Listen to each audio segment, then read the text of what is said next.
బాలీవుడ్ నటుడు సైఫ్ అలీ ఖాన్కు చికిత్స కొనసాగుతుంది.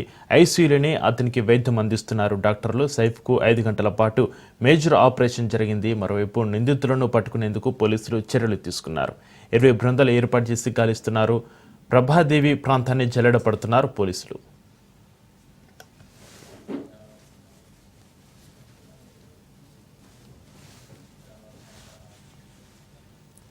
ముంబైలో సైఫ్ అలీ ఖాన్ ఉంటున్న ఇంట్లోకి చొరబడిన దుండగుడు ఆయనపై కత్తితో పలుమార్లు పొడిచాడు. తీవ్ర గాయాలైన ఆయనను వెంటనే ఆసుపత్రికి తరలించగా వైద్యులు శస్త్రచికిత్స చేశారు. ప్రస్తుతం సైఫ్ పరిస్థితి నిలకడగా ఉంది. ప్రాణాపాయం లేదని వైద్యులు తెలిపారు.